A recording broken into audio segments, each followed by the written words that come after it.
అలంకరించినటువంటి ప్రాథమిక వ్యవసాయ సహకార సంఘం చైర్పర్సన్ అయినటువంటి కళ్యాణి విఠలరెడ్డి గారికి, మా ఆదర్శ పాఠశాల చైర్మన్ అయినటువంటి రేష్మా బేగం గారికి, అదేవిధంగా మాజీ చైర్మన్ అయినటువంటి శాంతమ్మ గారికి, అట్లనే మండల విద్యాశాఖాధికారి మరియు మా పాఠశాల ప్రధానోపాధ్యాయులు వై తిరుపతి రెడ్డి సార్ గారికి, అదేవిధంగా ప్రాథమిక పాఠశాల ప్రధానోపాధ్యాయులు లక్ష్మణ్ సార్ గారికి, అట్లనే మా సీనియర్ ఉపాధ్యాయులు బాలప్రసాద్ సార్ గారికి, నా తోటి ఉపాధ్యాయులకు, ఈ కార్యక్రమానికి విచ్చేసినటువంటి గ్రామస్తులకు, విద్యార్థుల తల్లిదండ్రులకు, పుర ప్రముఖులకు, అధికారులకు, అనధికారులకు అందరికీ 79వ స్వాతంత్ర దినోత్సవ శుభాకాంక్షలు. స్వాతంత్ర దినోత్సవం గురించి మాట్లాడాలంటే 10 నిమిషాలు, గంటనో, ఒక్కరోజు మాట్లాడితే సరిపోదు. ఎందుకంటే ఇది సుదీర్ఘమైనటువంటి చరిత్ర కలిగినటువంటి దినం.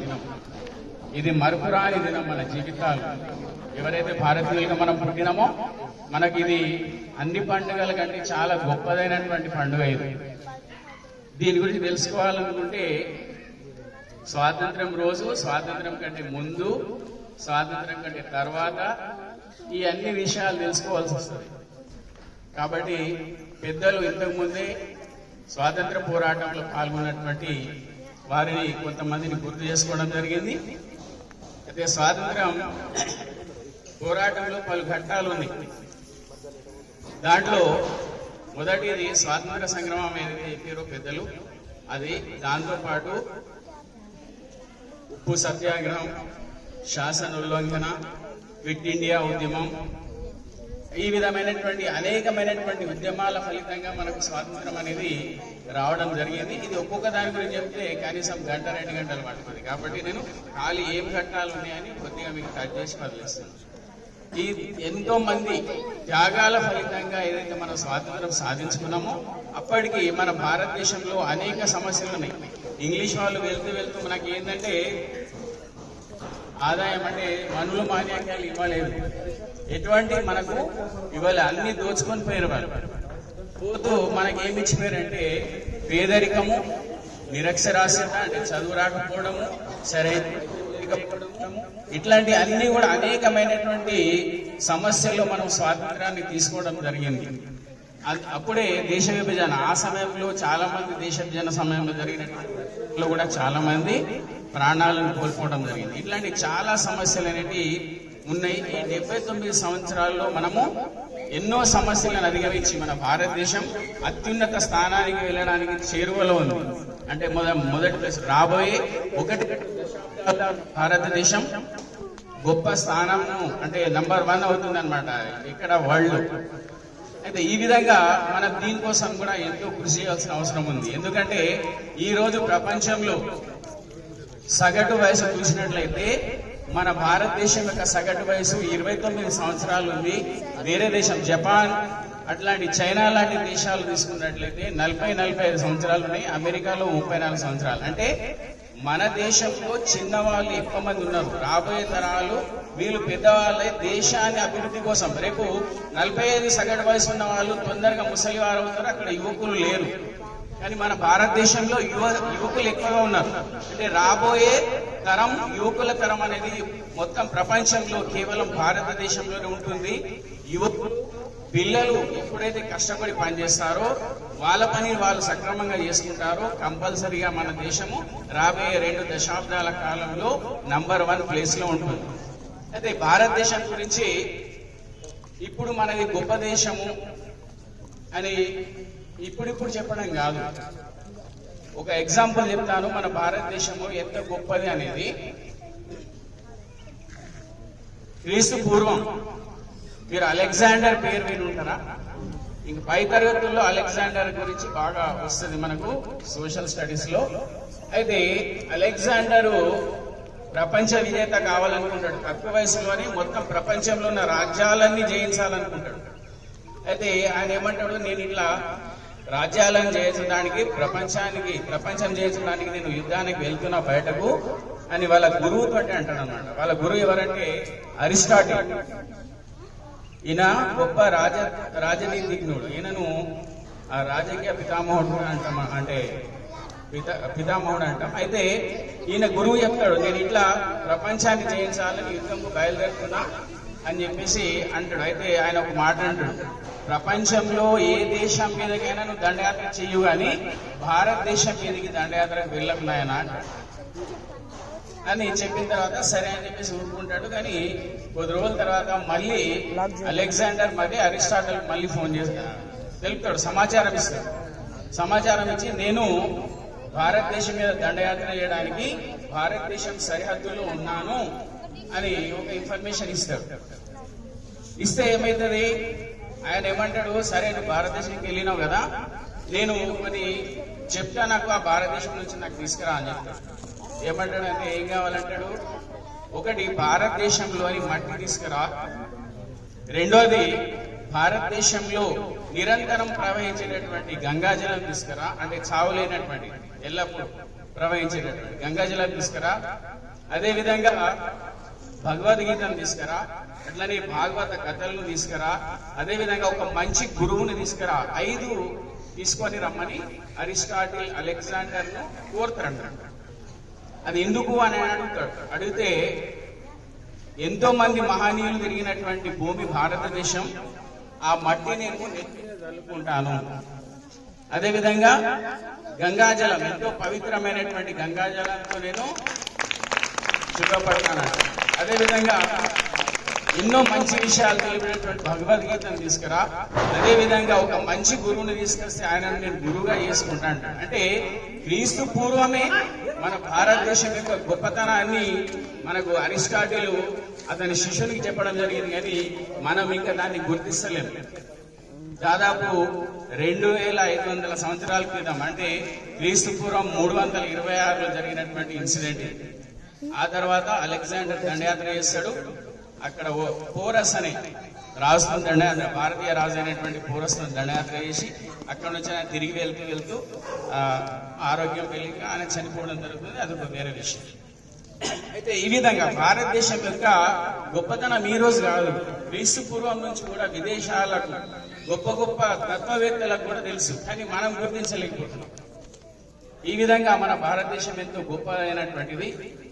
ఈ భారతదేశంలో పుట్టినటువంటి మనం మన దేశాభివృద్ధిలో పాల్పంచుకోవాలనుకుంటే మనం తప్పకుండా మన పనిని మనం సక్రమంగా చేయాలి. పిల్లలు చదువుకోవాలి కాబట్టి పిల్లలు వాళ్ళ పనిని వాళ్ళు చక్కగా చేయాలి, యువకులు వాళ్ళ పనిని వాళ్ళు చక్కగా చేయాలి. అప్పుడు ఏమవుతుంది, మనం అభివృద్ధి చెందుతాం, మన దేశం కూడా తొందరగా అభివృద్ధి చెందుతుంది. ఈ రోజుల్లో ఏంటంటే ఎన్నో ఘనతలు సాధించినాం, చంద్రయాన్ చేసినాం, మళ్ళా మొన్న యుద్ధాల్లో పాల్గొన్నప్పుడు యుద్ధాల్లో మనం ఆపరేషన్ సింధూర్ అది చాలా గొప్పది. మన ఆయుధ సంపత్తి ఏందో అనేది ప్రపంచానికి తెలిసింది. ఈ విధంగా మనం ఏంటంటే అన్నిట్లో ముందుకు వెళ్తున్నాం. కాబట్టి ఏంటంటే అతి త్వరలోనే భారతదేశము మంచి స్థాయిలో ఉండబోతుంది. భవిష్యత్తులో దీనికి మీరు అందరూ కూడా కారకులు కాబోతున్నారు. ఎందుకంటే రేపు రాబోయే తరం మీదే కాబట్టి ఇంక రాబోయే 10 ఏళ్ల వరకు 20 ఏళ్ల వరకు మీరు యువకులు మీ ద్వారానే ఈ భారతదేశం అనేది మంచి అభివృద్ధి పదంలో నడుస్తుంది. కాబట్టి దానికోసం మన పనిని మనం సక్రమంగా చేసుకుంటుండాలి. ఏదైనా సమాజంలో బయట అవినీతి అక్రమాలు జరిగినప్పుడు మనము ప్రశ్నించాలి. ఎందుకంటే మనం అట్లాంటి ప్రశ్నించకపోతే ఏమైతుంది, అది మళ్ళీ మన మీదకే తిరిగి వస్తుంది అన్నమాట. దీనికోసం ఒక చిన్న కథ చెప్పి ముగిస్తాను. లెంతిగా అనేక సమయభావం ఉంటుంది కాబట్టి ఇది చెప్తున్నా. సోషల్ స్టడీస్ గా ప్రతి ఒక్క ఘట్టం గురించి గంటల కొద్దిగా మనం మాట్లాడవచ్చు, కానీ పెద్దలకు సమయభావం ఉంది. ఏంటంటే మనము ఏదైతే వేరే వాళ్ళకి ఏదైనా జరిగితే మనం వాళ్ళకు సహాయం చేయకుండా వాళ్ళ తరఫున నిలవకపోతే అది తప్పకుండా మన వీరికి ఏదో ఒక రోజు వస్తుంది. దీనికి ఒక చిన్న కథ రూపంలో మీకు చెప్తాను. ఎట్లా అంటే ఒక రైతు ఉంటాడు ఒక గ్రామంలో. ఒక రైతు ఉంటే ఆ రైతు ఏం చేస్తాడు, ఒక కోడిని ఒక మేకను పెంచుతాడు అన్నమాట. ఒక ఒక కోడిని ఒక మేకను పెంచుతాడు. ఇక ఇంట్లో సాధారణంగా ఎలుకలు అవి ఇవి ఉంటాయి. అయితే తర్వాత కొద్ది రోజులకు అతనికి పెళ్లి అవుతుంది, భార్య వస్తుంది. వచ్చిన తర్వాత ఏమైతుంది, ఆ ఎలుక ఊరికే వెళ్ళాడుతుంటది, అటు ఇటు తిరుగుతుంది, ఇళ్ళలో ఇబ్బంది పెడుతుంటది. అయితే రాత్రి భర్తతో ఏం చెప్తాడంటే, ఈ ఎలుక బాగా సతాయిస్తుంది, ఈ ఎలుకను మనం చంపేద్దాం, రేపు ఎల్లుండి ఏదైనా ఫోన్ చేసి పట్టేద్దాం, దాన్ని చంపేద్దాం, లేకుంటే ఏదో చేద్దామని అనుకుంటాం చెప్తాను అన్నమాట భర్త. ఆ విషయాన్ని ఆ ఎలుక ఏంటది, ఎలుక ఏం చేస్తుంది, అక్కడ ఎవరున్నారు, కోడి మేక ఉంది కదా అక్కడ. అయితే కోడి దగ్గరికి పోతుంది ఎలుక, పోయి ఏమంటుంది, ఎవరు నాకు రాత్రి వీళ్ళిద్దరు మాట్లాడుకున్నాం కానీ నేను విన్నా, మన ఇంట్లో నన్ను చంపేస్తారట, కాస్త నేను మంచివాడిని అని చెప్పేసి వాళ్ళకి చెప్పు అని అడుగుతుంది కోడి. కోడి ఏం ఆలోచిస్తుంది, నాకేం ఇబ్బంది, ఎలుక చచ్చిపోతే, కాబట్టి ఎలుకను నేను ఏమంటది, నీ సమస్య ఎదుగుతే అది ఏం చేసుకో, నేనేం చేయలే నీ విషయంలో అంట అని. సరే అని చెప్పేసి కొద్దిగా అవతలిపోయిన తర్వాత మేక కనిపిస్తుంది. మేక కూడా అడుగుతుంది, నాకు వాళ్ళు చంపేస్తారట, కొద్దిగా నేను మంచిదాన్ని అని చెప్పేసి పాపం ఆ ఇంటి వాళ్ళకి చెప్పి కొద్దిగా అని చెప్పేసి అంటే, ఆ మేక కూడా ఏమనుకుంటుంది, నా సమస్య కాదు అది, నీ సమస్య నువ్వే తీర్చుకో అని చెప్పి. సరే అని చెప్పేసి ఇంకా జర అవతలికి వెళ్తే ఒక పొలం ఉంటుంది. పొలం అంటే ఒక చెరువు లాంటి, ఆ చెరువులో ఒక పెద్ద ముసలి ఉంటుంది.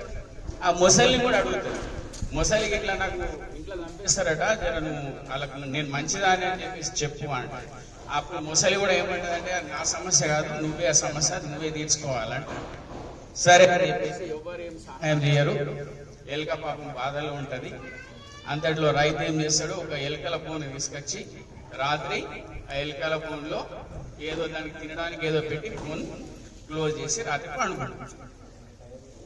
అర్ధరాత్రి ఒక సప్పుడు వస్తుంది, దాడు దాడ లోపల, అంటే అది కొట్టుకుంటున్నట్టు, బోను కొట్టుకుంటున్నట్టు చప్పుడు వస్తుంది. వాళ్ళ భార్య, రైతు భార్య లేచి ఏం చేస్తారంటే, ఆ ఫోన్ అంత లైట్ వీడ్ చీకట్లను ఉన్నది, అంత హడావిడిగా దాని మీద చేస్తుంది. ఫోన్ వేయగానే యాక్చువల్ దాంట్లో ఎలుక పడాలి, పాము ఉన్నది. ఆ పాము ఏం చేస్తుంది, దాన్ని ఆమెను కాటేస్తుంది. కాటేయగానే పాప ఆమె స్పృహ తప్పి పడిపోమని భర్త చూసి ఏం చేస్తాడు, డాక్టర్ని పిలుస్తాడు. డాక్టర్ ఏం చేస్తాడు, వైద్యం కోసం ఆమె ఇంటి దగ్గర ఉంటారు, ఇంటికే వచ్చాలన్నమాట డాక్టర్. ఆ విధంగా వైద్యం చేస్తూ ఉంటాడు.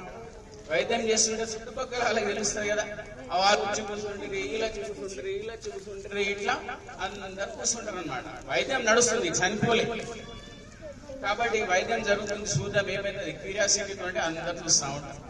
అట్లా ఒక రోజు గడుస్తుంది. అరే ఈ పాపం నా భార్య ట్రీట్మెంట్ కోసం చూడడానికి వచ్చారు కదా అని చెప్పేసి వాళ్ళకు ఛాయలు, టిఫిన్లు అన్ని రైతు అందిస్తుంది. అందించిన తర్వాత ఒక రోజు గడిచిపోతుంది, 2 రోజులు అవుతుంది. ఇట్లానే మంది కూర్చుండే ఉంటారు, చూడడానికి ఏం జరుగుతుందో, బతుకుతుందో లేదో అని టెన్షన్తో. అరే వీళ్ళు నిన్నటి నుంచి ఇట్లానే ఉంటున్నారు అని చెప్పేసి వీళ్ళకు చిన్న టిఫిన్లు, ఆహారం ఏం పెడతాం, ఈ రోజు ఒక కోడి కోసి మంచిగా దావా అంటే మంచి భోజనం పెడదాం అనుకుంటాడు. సరే అని చెప్పేసి ఇంట్లో ఏముంది, కోడి ఉంది, కోడిని కోసి వాళ్ళకు అందరికి పెడతాడు. అయినా ట్రీట్మెంట్ నడుస్తూనే ఉంటుంది. ఈ విషయం ఏమవుతుంది, 2 రోజులు 3 రోజుల నుంచి అందరు పక్క ఊర్లకు అందరికి పాకగా ఏమవుతుంది, అందరు చూద్దాం మరి ఎంత ట్రీట్మెంట్ నడుస్తుంది, ఇంకా ఏమైతుందో మరి చూద్దామని వేరే రోజులు కూడా వస్తారు. 1-2 రోజులు ఉంటాయి, టిఫిన్లు అవుతాయి, ఛాయలు అవుతాయి, మంది పెరిగారు. అప్పుడు ఏం చేయాలా, ఏమన్నా ఇంకోటి మంచిగా పెడతాం, మేకను కోసేస్తారు అనమాట. ఏ రోజు జర వీళ్ళు పాపం నా కోసం కష్టపడి ఇంటి దగ్గర నాకు సహాయం ఉంటుంది కాబట్టి అని ఆ రోజు ఏం చేస్తారు, మేకను కోసి అందరినీ పెట్టేస్తారు. పెట్టిన తర్వాత ఏమవుతుంది, ట్రీట్మెంట్ జరుగుతుంటది కానీ ఆమె ఇంకా బాగుపడదు, అట్లనే ఉంటుంది అనమాట. అయితే ఏం చేస్తే ఈ డాక్టర్ బాగలేడు, ఇంకొక డాక్టర్ని పిలిపిద్దామంట. సరే అని చెప్పేసి ఇంకొక డాక్టర్ని పిలిపిస్తే ఆ డాక్టర్ అంటాడు, ఇప్పటిదాకా చేసిన వైద్యం అంటే కరెక్ట్ లేదు, నేను కరెక్ట్ వైద్యం చెప్తా, ఏం లేదు, ఈ పాము కాటేసి ఈమె అపస్మారకం నుంచి బయటకు రావాలంటే మొసలి యొక్క రక్తం తీసుకురావాలా, అదంతా దాన్ని పూస్తే ఆ వైద్యం అనేది ఆమె అనేది కుదుట పడుతుంది అని చెప్పేసి అంటారు. సరే అని ఊరోళ్ళందరూ పాపడదాకా మేకలు, కోళ్ళు తిన్న వాళ్ళందరూ ఉన్నారు కదా, ఆమె బతుకుతానని అందరు లేచి చెరువులకు పోయి ఆ మొసలి చంపేదాన్ని రక్తాన్ని తీసుకొచ్చి ఏం జరుగుతుంది, ఆమెకు ట్రీట్మెంట్ కోసం వాడతారు. సరే ఆమెకు బాగుపడుతుంది. అయితే ఈ కథలో ఏం జరిగింది, ఎవరైతే ఎలుక ఇంకా బతికే ఉంది, చనిపోయింది ఎవరు? సహాయం ఎవరైతే చేయలేదో వాళ్ళంతా చనిపోయింది. అంటే ఎక్కడైనా ఒక తప్పు జరుగుతుంటే, ఎక్కడైనా ఒక అన్యాయం జరుగుతుంటే ఏంటంటే మనము ప్రశ్నించకుంటే, మనం నిలదీయకపోతే ఏదో ఒక రోజు మన పానం మీద కూడా వస్తుంది అనమాట. ఈ కథలో సారాంశం ఈ విధంగా. కాబట్టి భవిష్యత్తులో మీరు రాబోయే యువకులు కాబట్టి సమాజంతో మీకు బాగా సంబంధాలు ఉంటాయి కాబట్టి మీరందరూ కూడా తప్పకుండా అన్యాయాన్ని ఎదిరించాలి, దేశాభివృద్ధి కోసం కృషి చేయాలని కోరుతూ నాకు ఇచ్చినటువంటి పెద్దలందరికీ మనస్ఫూర్తిగా ధన్యవాదాలు తెలియజేస్తున్నాను.